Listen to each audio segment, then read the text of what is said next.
Sa pagkakaroon, ang akong gihuna-huna nga akong kuhaon nga kurso is criminology. Manikamot ko nga makasulod og trabaho aron nga makatabang sa akong pamilya, sa akong mga manghod sa pagpa-eskwela. Karong panahona, walay ni bisag kinsa nga nag-expect nga mauni ang mahitabo.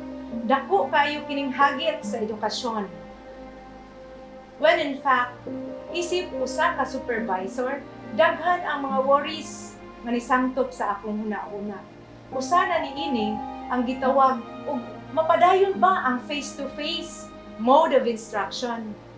Ikaduha, ang atong mga eskwelahan diri na situated sa bisan lain-lain nga terrain. Ikatulo, ang kapabilidad sa mga ginikanan sa pagtudlo sa ilang mga kaanakan. Ang ikaupat na ako nga worries, kung mag-grasp or ma-embrace ba jud sa mga maestra ang gitawag nga new normal even sa atong mga ginikanan.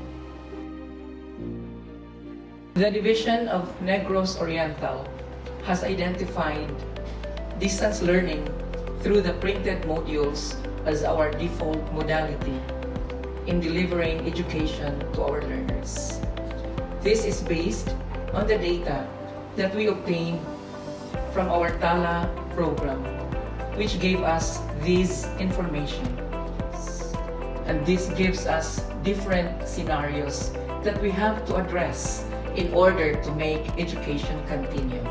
Through the FlexiEd, we are using our printed modules crafted by our writers of the Division of Negros Oriental, undergoing quality assurance and made available through the schools as our default delivery in making education continue in the Division of Negros Oriental.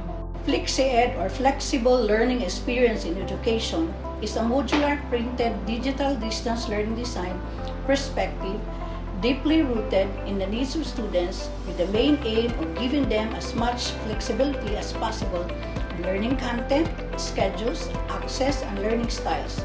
It customizes learning environment to meet the needs of learners using both technological and non-technological tools.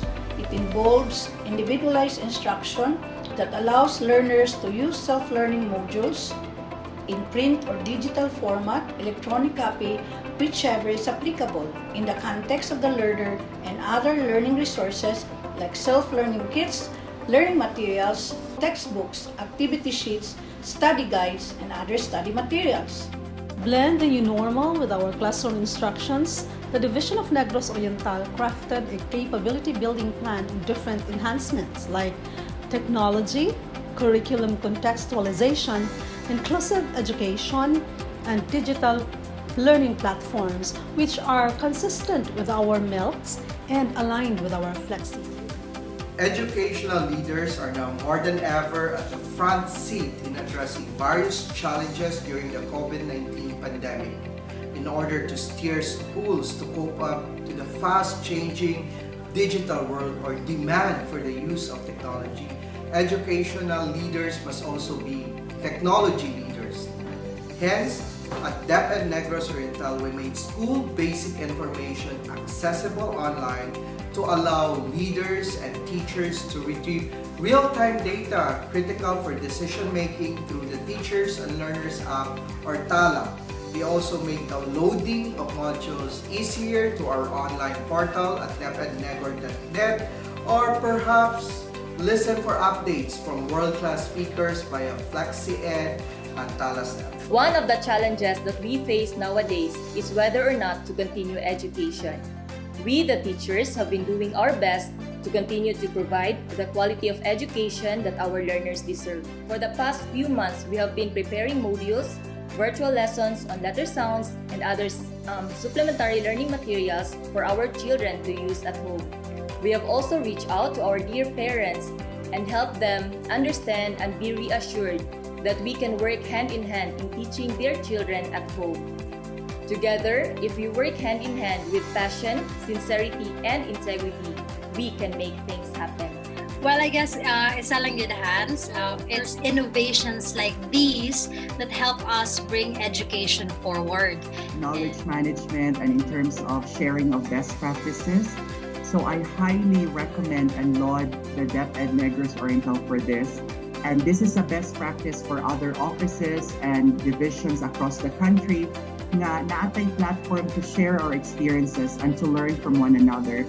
I know that this pandemic is very difficult for everybody, but I hope that the parents will also cooperate in helping with their children enroll their kids for the opening this coming October 5. There's no risk-free again, but I think that the children need to. I spoke to some friends and I asked them about their kids enrolled in private schools, and I asked myself, how can the children coming from the public schools compete for job offerings from kids from, and that is why we in La Libertad really invest in the education of the children here. We spend for the TVs, for a lot of things for the DepEd here in La Libertad. In spite of these challenges, whatever challenge that we may encounter as parents, as well as our teachers, I know nga matagaan na to ni o solusyon through our bayanihan spirit. I hope that you would help cooperate with the Department of Education's plan of reopening the classes this coming October. Let us help the children by, the municipality is here to help out also with whatever we can. But as parents, you should take the lead in enrolling your children and then be helping out with their modules.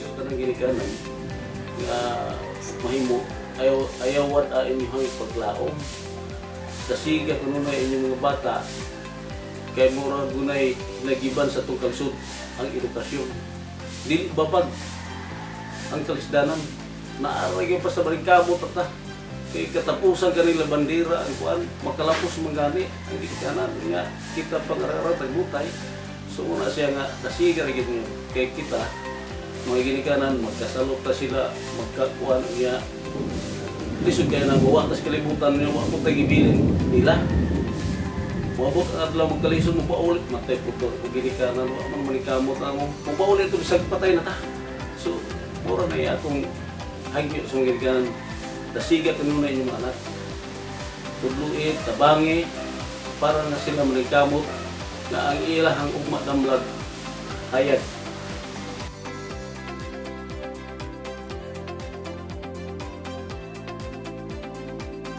Why are we doing all this? This is to provide quality and liberating education. And we always go back to our commitment, that is, education for all. For as long as there is a child who has a dream, we will continue to inspire, to give hope, to build dreams, and shape their destiny. Padayon edukasyon. Bisan pa sa pulga sa COVID-19, kaming mga magtutudlo naningkamot na maandam ang mga kinahanglan para sa pag-abri sa klase sa new normal. Handa kami para sa kabataan. No matter how difficult the challenges are, pagsama-sama, kaya!